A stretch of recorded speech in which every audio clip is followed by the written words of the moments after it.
Olá pessoal, aqui é Leonardo Montes trazendo mais um Voz Espiritualista podcast e hoje nós vamos falar sobre as vertentes do Espiritismo. Isso mesmo, o Espiritismo também possui as suas vertentes. Bom, eu vou começar uma série de duas reflexões, uma sobre as vertentes do Espiritismo, que é esta, e uma outra futura em que eu vou falar sobre as vertentes da Umbanda. E esse é naturalmente um assunto polêmico, então desde já eu quero deixar claro que eu vou oferecer apenas um recorte. Eu considero praticamente impossível abordar todas as nuances de um movimento religioso, qualquer que seja ele. E nessa primeira reflexão, eu vou focar no Espiritismo porque eu acho que é mais fácil começar por ele. E vou focar apenas no Brasil, porque eu não conheço dados significativos que possam ser analisados sobre o Espiritismo no restante do mundo, que é quase sempre influenciado pelo modelo brasileiro.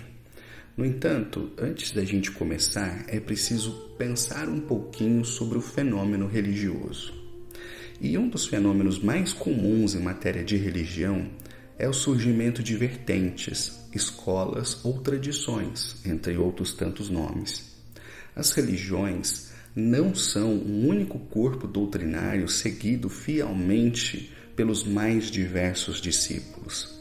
Elas se diversificam, se adaptam, se transformam ao longo do tempo conforme costumes e locais. Então vamos ver alguns exemplos.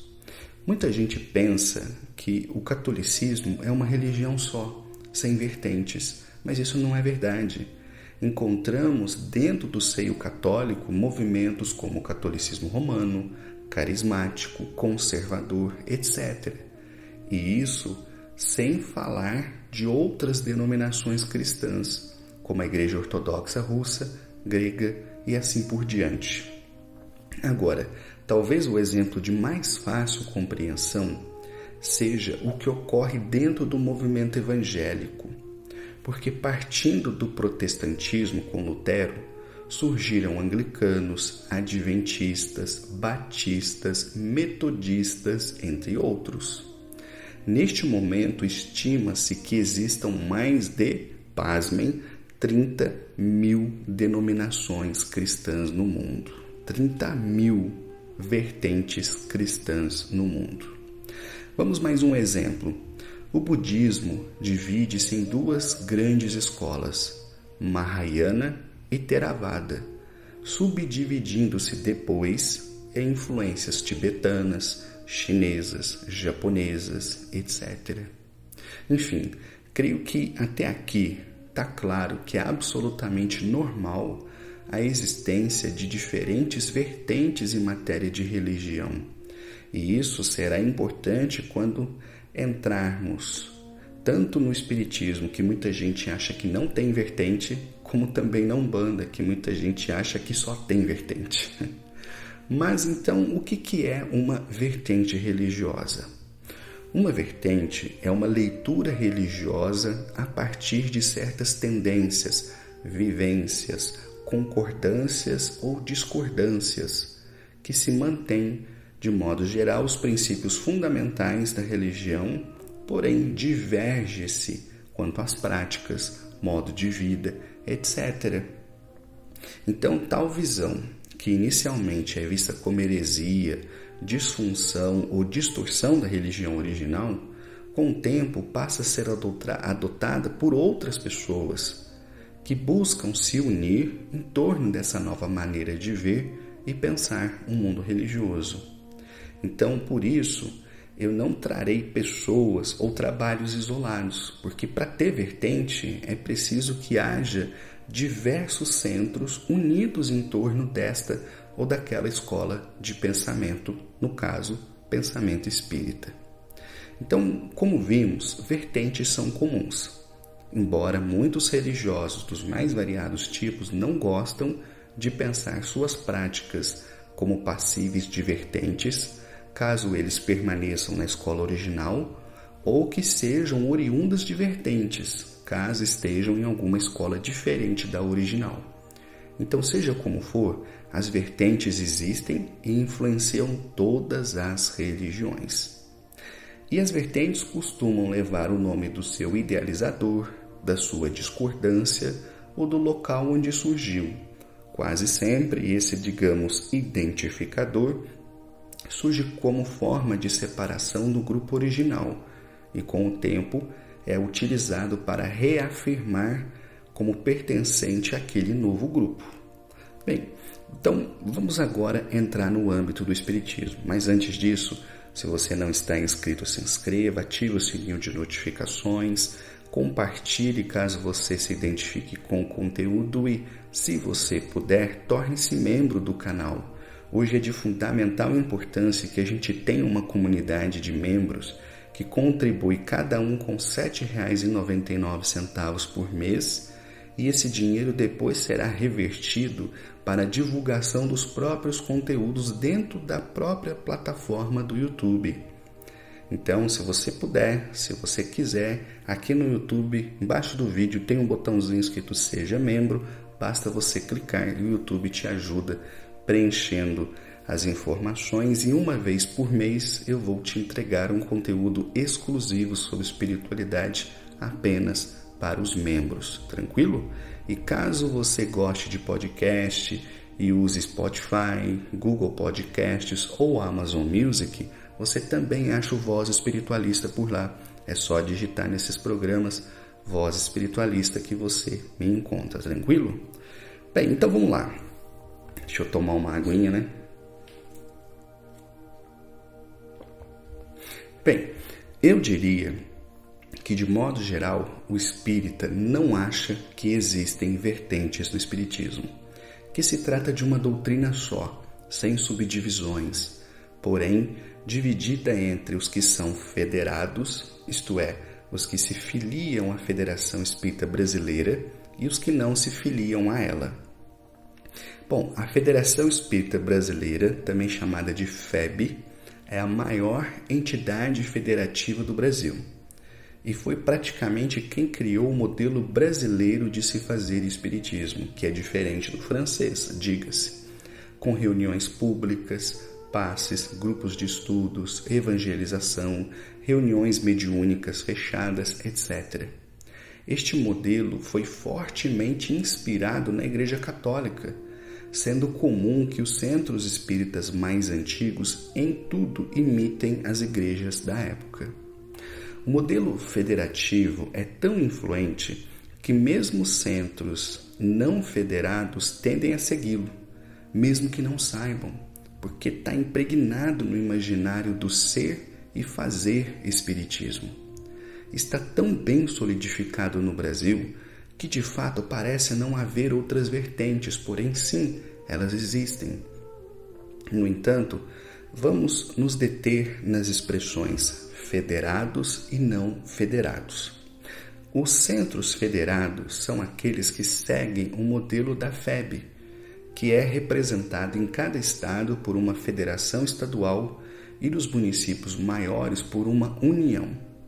O objetivo não é uniformizar o espiritismo, conforme dizem, porém unir os centros espíritas no mesmo ideal. Então, um centro federado é aquele que seguirá a cartilha da FEB, com seu modelo de fazer espiritismo. O lado bom é que se você frequenta um centro espírita federado aqui em Minas Gerais ou no Rio de Janeiro, as atividades serão praticamente iguais. E isso dá muita confiabilidade e estabilidade aos centros espíritas, diferentemente do que veremos quando estudarmos sobre a Umbanda. Pois, para ser federado, um centro tem que atender diversos requisitos, ou não será aceito.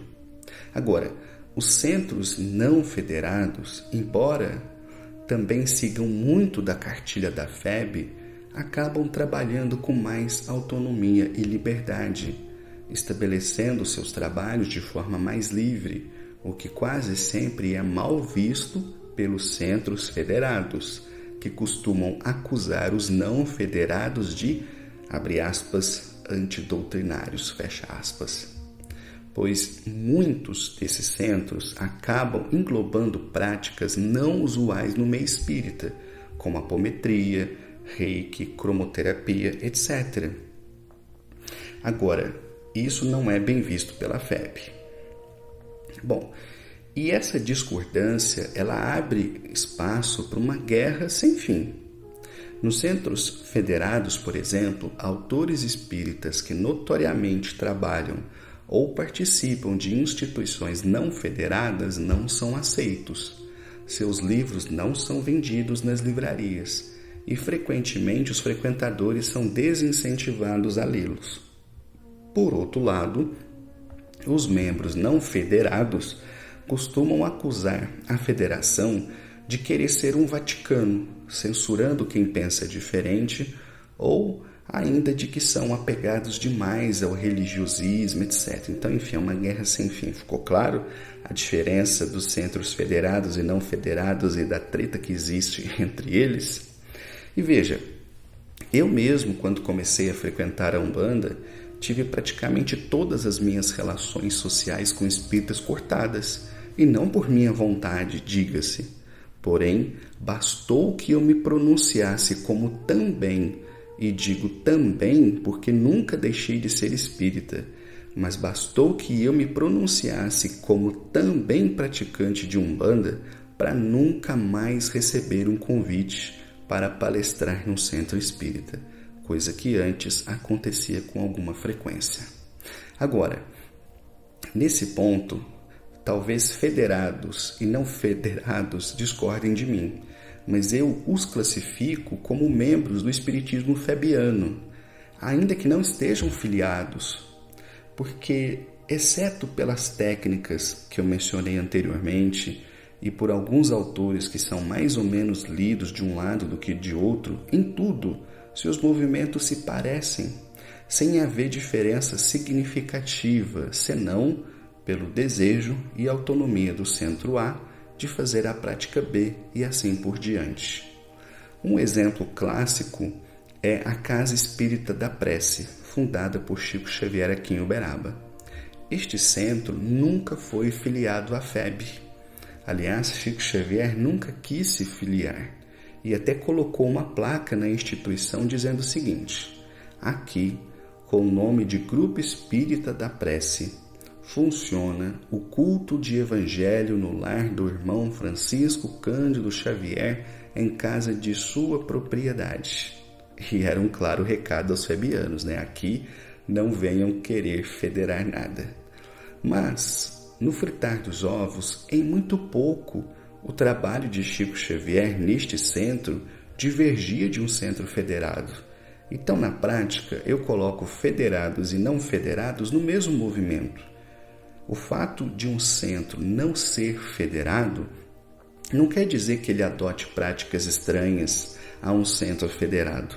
Muitas vezes, os dirigentes apenas não gostam da FEB ou querem trabalhar de maneira mais livre, ficou claro? Então, a gente tem aqui no Brasil a Federação Espírita Brasileira, que tem a maior fatia do movimento espírita. Porém, existem centros espíritas que trabalham de forma autônoma, de forma independente. Estes centros podem adotar práticas que são não usuais do movimento espírita ou não. Mas, no fim, no fritar dos ovos, eu não vejo muita diferença entre um centro federado e não federado no que se refere à doutrina, prática e assim por diante. Beleza? Bom, agora vamos então conhecer mais uma vertente do espiritismo no Brasil, que é a CEPA. Já ouviu falar da CEPA? Confederação Espírita Pan-Americana. Bem, diferentemente da FEB, que carrega até mesmo no nome a sua abrangência, que é o Brasil, a CEPA atua em diversos países da América, embora tenha surgido na Argentina. Isso mesmo. Ela começou com os esforços de espíritas argentinos em 1946. Aliás, só para contextualizar, a FEB é de 1884, portanto bem mais velha, né? E muitos não sabem, mas as duas grandes guerras mundiais foram muito ruins para o espiritismo. E certamente uma das razões de seu quase desaparecimento na Europa. Na época, existia a Federação Espírita Internacional na França, que de verdade não sei o quanto ela era efetiva, mas que ela desapareceu durante a Segunda Guerra. Agora, espíritas argentinos, mas também brasileiros, chilenos, uruguaios, entre outros, resolveram criar a CEPA a fim de organizar o movimento na América. E por terem uma visão de espiritismo diferente da FEB, criaram um novo movimento. Em 1949, eles organizaram, juntamente com a extinta Liga Espírita do Brasil, o segundo Congresso Espírita Pan-Americano, que aconteceu no Rio de Janeiro. E neste tempo, a CEPA contava com nomes muito proeminentes do pensamento espírita e era uma forte, entre aspas, concorrente da FEB. Dizem, e digo dizem porque é especulação, que o pessoal da FEB ficou tão assustado com a força deste congresso que rapidamente organizaram o Pacto Áureo. Já ouviu falar no Pacto Áureo? Pesquisa aí se você é espírita, é um ponto muito importante de se conhecer. E ele era um documento que procurou unir os espíritas do Brasil, diminuindo o campo para a CEPA. Então, se é verdade ou não, o fato é que ambos os movimentos aconteceram em 1949. E a CEPA não teve mesmo muito espaço para crescimento no Brasil, talvez em razão do forte apelo religioso brasileiro. Bem, a CEPA e a FEB divergem fortemente, principalmente no movimento religioso. A CEPA tem como lema difundir um espiritismo laico, humanista e livre pensador. Os espíritas cepeanos, digamos assim, tendem a ver o espiritismo como filosofia e não como religião. Focam seus estudos quase que exclusivamente nos livros de Allan Kardec, têm forte rejeição às obras de Chico Xavier e buscam embasar suas conclusões em tendências acadêmicas, tanto no que se refere ao laicismo quanto ao humanismo. Já a FEB defende um modelo tríplice, afirmando que o espiritismo é ciência, filosofia e religião. Para ela, estes três aspectos são inerentes ao espiritismo, que para funcionar precisa de um equilíbrio entre eles, embora sua própria prática seja mais religiosa do que filosófica ou científica. Agora, uma opinião.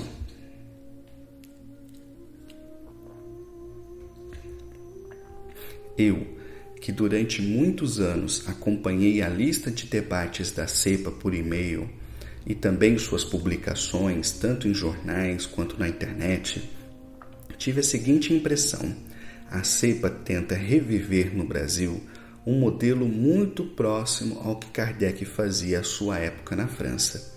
Debates filosóficos, polêmicos, mas raramente interessantes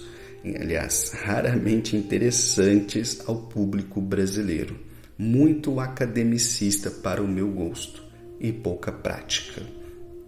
Agora, um ponto realmente interessante é que a CEPA se dispõe a debater sobre temas do nosso tempo, ao contrário da FEB, que está sempre apegada ao passado. Recentemente, no último congresso de 2021, o tema do congresso foram os desafios da pandemia e seus impactos na sociedade e também no espiritismo. Olha, o tema super atual, não é? Então, enquanto a FEB possui milhares de centros filiados, a CEPA não deve ter mais do que algumas dezenas, principalmente no Rio Grande do Sul e em São Paulo. Creio mesmo que a imensa maioria dos espíritas nem faz ideia de que a CEPA exista, embora ela continue existindo e compartilhando sua visão de mundo espírita, não só no Brasil, mas também em toda a América. A CEPA é muito diferente da FEB. Dá a impressão que a gente está falando de duas religiões diferentes, né? Embora eles não concordariam em ser chamados de religiosos, né? Mas são vertentes, né? E a CEPA tem uma coisa que eu admiro muito, que é a questão do estudo aprofundado, reflexivo, filosófico do espiritismo. Isso é uma coisa que faz muita falta no movimento espírita atual. Bem, agora vamos para a última vertente, que é a Aliança Espírita Evangélica. Já ouviu falar? A aliança, como também é chamado, surge em São Paulo em 1973, quando líderes de alguns centros espíritas, descontentes com os rumos do movimento espírita, pediram apoio a Edgar Armon, um espírita bastante conhecido na época e autor de Exilados da Capela, que é um livro muito famoso, que sugeriu que estes centros se unissem para favorecer o trabalho que antes eles faziam isoladamente. E desta união surgiram princípios fortemente alicerçados numa visão religiosa do Espiritismo, especialmente evangélica, no sentido do estudo dos evangelhos, e eles criaram toda uma nova forma de ver o Espiritismo através de atividades como a Escola de Aprendizes do Evangelho, que treina espíritas para o conhecimento mais profundo dos ensinos de Jesus, e o curso de médiuns. Então percebam, em comum, a FEB, a CEPA e a Aliança querem organizar o movimento espírita, porém por livre adesão. Adere quem quer. A FEB oferece uma cartilha pronta de como fazer espiritismo. A CEPA propõe discussões mais filosóficas e um retorno ao modelo francês de espiritismo. Já a Aliança constrói um modelo de se fazer espiritismo a partir de diversos centros que passam a ter voz ativa nos rumos do movimento. Trata-se então de algo mais orgânico. Então eu diria que a FEB organiza de cima para baixo, a CEPA tenta organizar horizontalmente, enquanto a Aliança procura abraçar o movimento. Entende as diferenças? Agora, vamos voltar à Aliança. Talvez o que mais chame a atenção é a forma como eles dão passes. Isso sempre me chamou a atenção. Existem divisões e tipos diferentes de passe. Passe P1, passe P2, corrente magnética e assim por diante.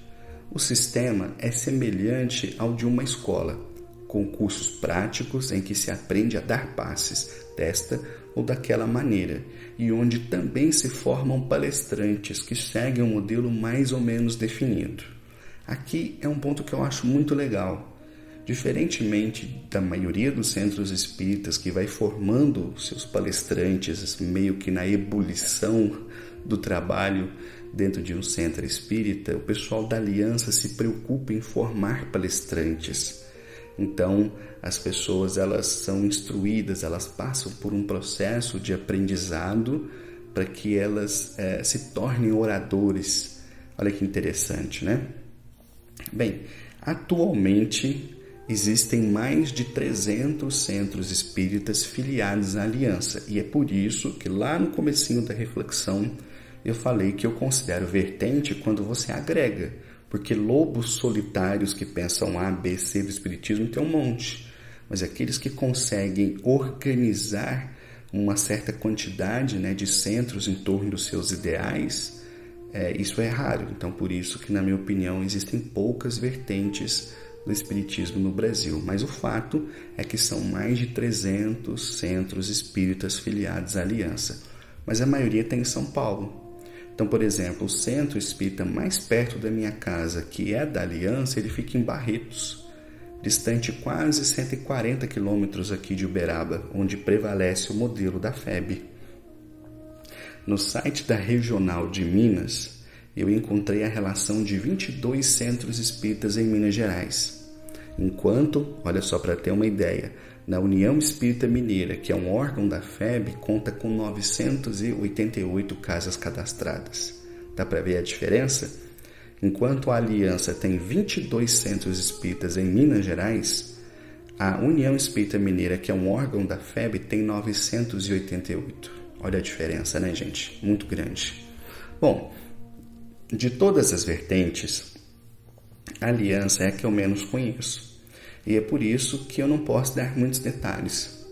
Tudo que eu sei praticamente daquilo que eu vi na internet. Mas eu creio que o que eu expus aqui já seja suficiente para pelo menos dar uma pincelada no tema. E para encerrar, é importante esclarecer, como dito no começo dessa reflexão, que eu considero uma vertente apenas quando surge um movimento, constituindo assim uma visão de espiritismo diferente das demais, com práticas próprias, embora o essencial seja mantido em todas elas.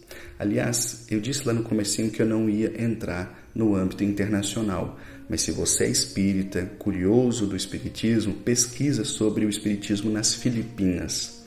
Pois é, existe espiritismo nas Filipinas e ele também parece ter uma conformação diferente, mas eu não conheço nenhum material sobre isso, embora eu saiba que exista. Eu lembro que anos atrás eu vi vídeos e fotos de centros espíritas nas Filipinas e fiquei bastante impressionado, né? Porque está muito longe do centro do mundo onde o espiritismo se propagou, né? Bom, então, ainda que eu conheça alguns médiuns e estudiosos que difundem a sua própria maneira de ver o espiritismo, mais ou menos aberta, mais ou menos fechada, eu não considero que eles formam uma vertente, né? Porque para isso eles teriam que agrupar centros em torno das suas ideias, dos seus livros, e embora eles possam vender mais ou menos obras e influenciar mais ou menos diretamente, eu não vejo esse movimento ligado em torno deles e, portanto, não os considero como também criadores de vertentes, por assim dizer. Bem, pessoal, era isso. Espero que vocês tenham gostado. É apenas uma introdução ao assunto. É um assunto complexo, né? Quando eu for fazer sobre a Umbanda, eu imagino que vai dar mais trabalho ainda, porque eu vou ter que fazer mais pesquisa, que são muito mais vertentes. Mas é isso, toda religião tem vertente e o Espiritismo não escapa disso. Um abraço e até o próximo podcast.